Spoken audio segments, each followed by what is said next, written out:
November 4th, 1979, Tehran, 10:30 a.m. Rain pounds against the windows of the U.S. consulate building. Outside the walls, the screams of thousands are heard. Death to America! Angry students, furious at the U.S. for harboring the Shah, breach the main gate. Security perimeters are broken. The embassy falls. In the main chancery, 66 Americans surrender, hands up, blindfolded.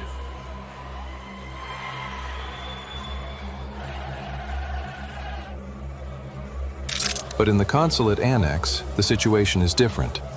6 American diplomats look out the window. They have one choice: stay and become hostages, or step into the streets of a city that has risen against them. The decision is made. They rush classified documents into the shredder. Paper turns into thin, unreadable strips. The group moves to the small emergency exit at the back. Robert Anders places his hand on the cold metal handle. A small push. The door opens. They step into the alley. Cold autumn rain hits their faces. Behind them, the embassy has fallen. Before them, a city filled with checkpoints and revolutionary committees. ID papers are torn up and tossed into a trash bin. Only a few thousand rials and a handful of dollars remain in their pockets. From this moment, their diplomatic titles are worthless. Political immunity is gone. No more cars with diplomatic plates. No guards to protect them. Alone, defenseless. Now, they are just 6 fugitives with no plan for the future. They turn up their collars, keep their heads down, and vanish into the crowd on Takhti Jamshid Avenue.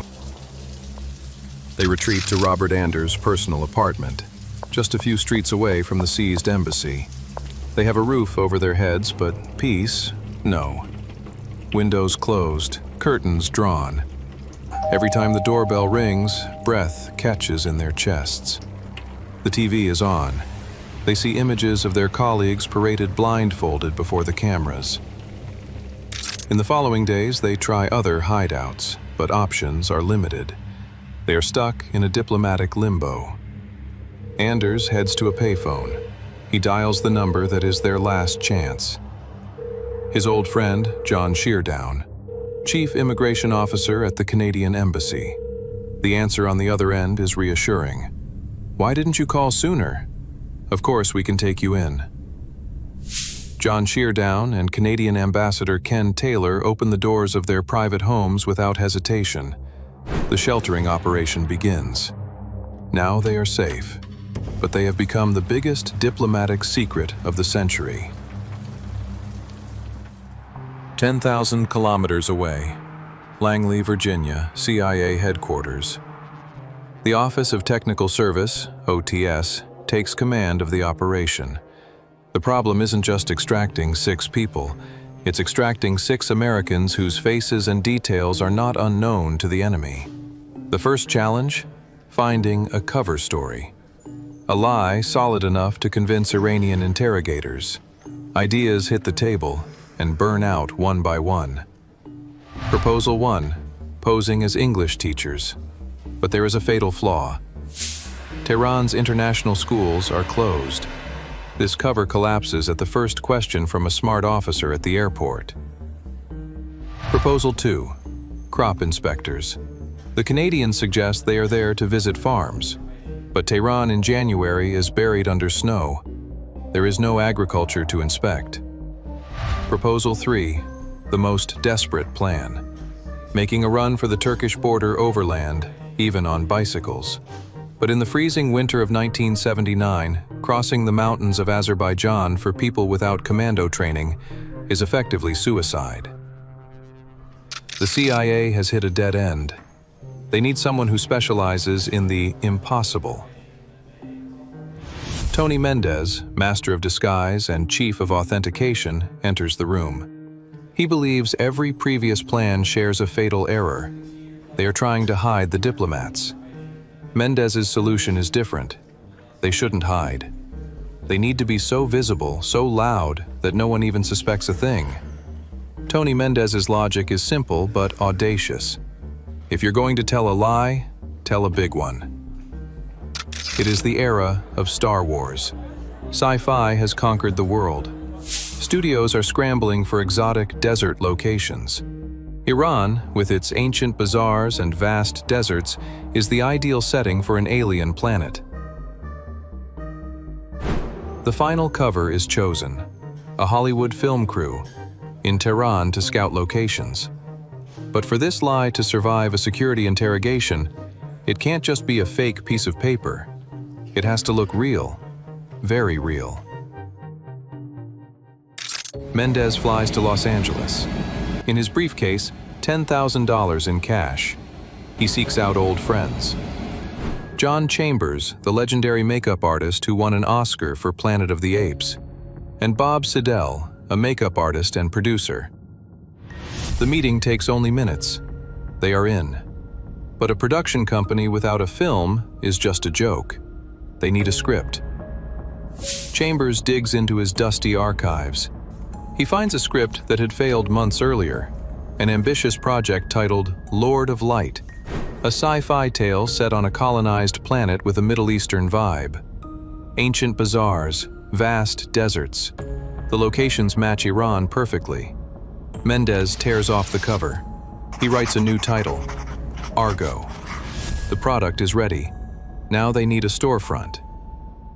In just 4 days, an office is secured at Sunset Gower Studios. The company name goes up on the door, Studio 6 Productions, a hidden nod to the 6 diplomats awaiting rescue. Business cards are printed, identities and backstories are crafted for all 6 of them. But for the lie to be complete, the world has to believe it. Mendez and Chambers take the final step. They book full-page ads in Variety and The Hollywood Reporter. The next morning, the ads run. A bold headline against a black background. Argo, a cosmic conflagration. The office phones are connected. 3 lines, 2 for normal Hollywood calls ringing off the hook, and a third, a secret line known only to the CIA. The stage is set. Now, if a security agent in Tehran calls this number, someone in Hollywood will answer. The lie has become reality. January 25th, 1980. Frankfurt Airport. Mendez boards the plane. Destination: Tehran. He enters Mehrabad Airport using a visa obtained from the Iranian consulate in Bonn. His cover story at the border: a meeting with business partners arriving tomorrow from Hong Kong. In the passport control line, even a pro like Mendez breaks into a cold sweat. There is no margin for error here. But the customs officer is tired. He stamps the entry without a single extra question. Mendez is in. First stop, Canadian Ambassador Ken Taylor's office. The rest of Mendez's tools arrived earlier via diplomatic pouch. Mendez opens his bag of tricks. Everything is there: Quebec driver's licenses, health cards, maple leaf pins, restaurant receipts from Toronto, and most importantly, 6 Canadian passports. These aren't ordinary fakes. These are real fakes.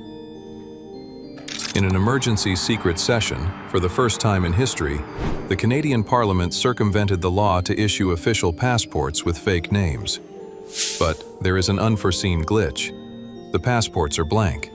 They need the Mehrabad entry stamp to prove the group arrived yesterday. Mendez sets up the fake stamps. He opens the ink pad. It's dry. There is no ink. Without ink, there is no stamp. And without a stamp, they get arrested at the airport. Mendez glances at the ambassador's desk. A bottle of Scotch whiskey. He grabs the bottle. He splashes a few drops of alcohol onto the dry pad. The sharp smell of alcohol fills the room. The old ink resurrects.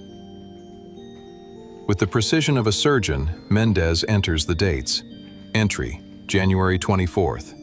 Now the documents are flawless. The stage is set for the greatest deception.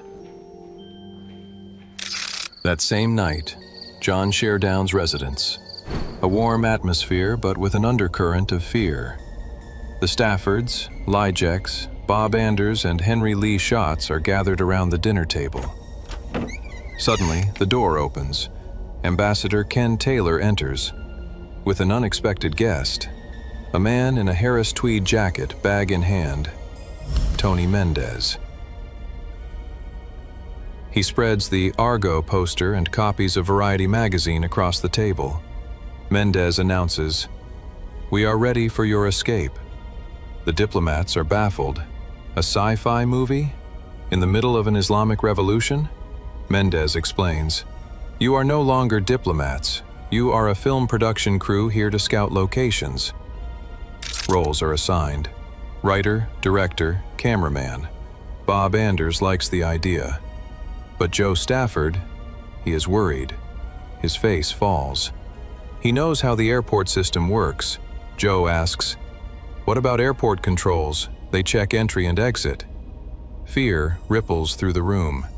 The Iranian system is two-stage, a white form for entry and a yellow form for exit. Upon exit, the customs officer must match your yellow form with the archived white form submitted on arrival. The problem: these 6 have no white form in the airport archive, because they never entered legally. If the agent checks, it's game over. Mendez smiles. He's done his homework. He places fake yellow forms on the table. "Joe, you're right. The law says they check." Mendez pauses. "But here's the good news. The airport agents are too lazy to go to the archives." He explains that in the chaos of the revolution, no one bothers matching the forms. They just take the yellow sheet, stamp it, and that's it. Mendez's argument is logical and decisive. Joe Stafford's face relaxes. The risk exists, but there is no plan B. That night, the diplomats go to sleep with a new identity. Tomorrow is rehearsal day.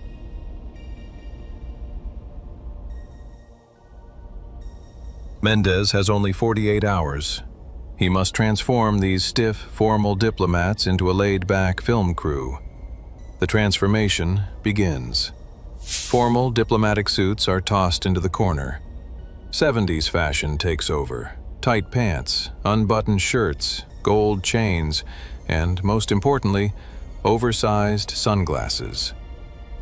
This isn't just camouflage, it's about breaking their bureaucratic personas. Roles are assigned: director, producer, cameraman.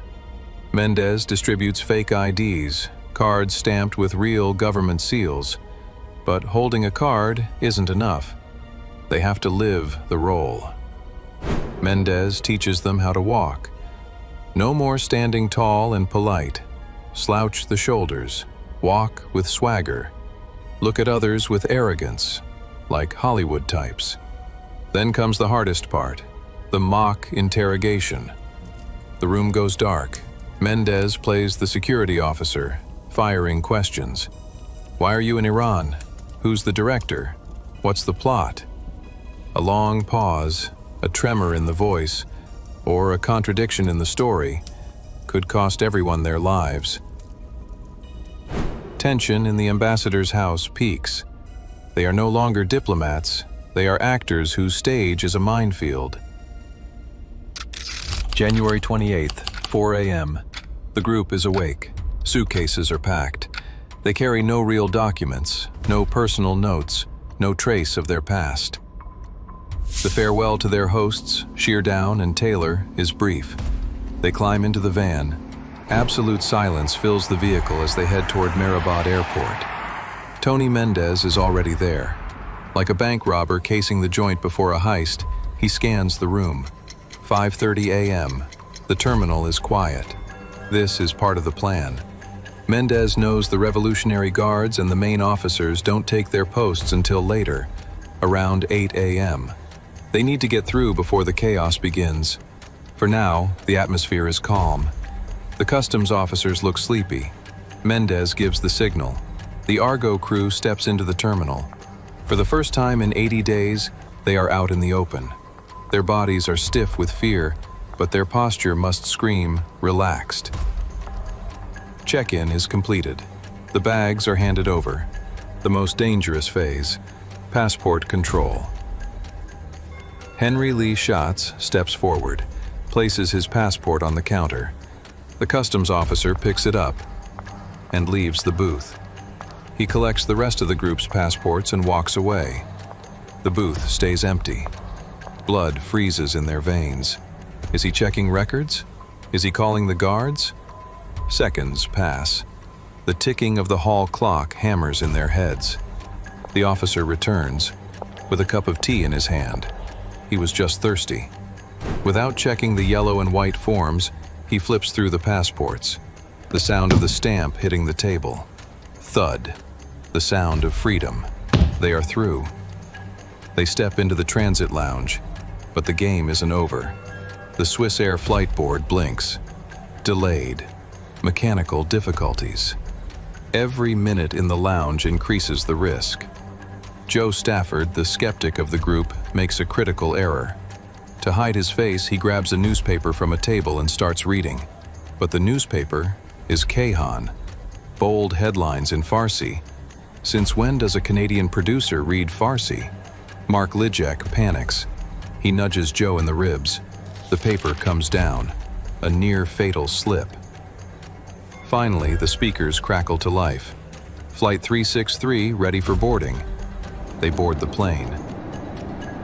Engines roar to life. The plane accelerates. Wheels lift off the Mehrabad runway. Tehran, their prison for 3 months, shrinks beneath them. But there is no celebration yet. Military radars are still tracking them. Minutes pass. The pilot's voice echoes in the cabin. Ladies and gentlemen, we have just left Iranian airspace. The seatbelt sign turns off. Mendez stands up. He turns to the group. Just one sentence. We're free. America erupts in celebration. Giant billboards rise across the country. Thank you, Canada. The public believes this is a diplomatic masterpiece by the Canadian government. To protect the 52 hostages still in the embassy, the CIA's role is completely erased. Tony Mendez returns to Langley. He receives the Intelligence Star from President Carter. But there is no ceremony, no headlines. Even his family doesn't know exactly what he did. And the 6 diplomats? They return as national heroes, but they are forced to live a lie for 17 years. They must pretend they were just lucky tourists with Canadian passports. No mention of Hollywood. No mention of Argo. In Los Angeles, the Studio 6 office is vacated. The phones are disconnected. Everything is moved to the CIA's classified archives. 1997, Bill Clinton orders the file declassified. The truth is revealed. The world finally learns that the strangest escape operation in history was a secret alliance between the CIA and Hollywood.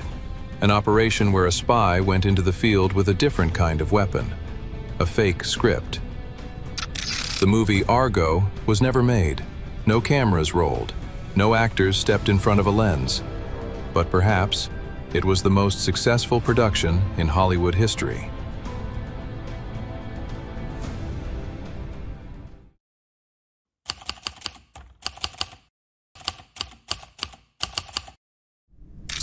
History is full of dusty files that haven't been opened yet.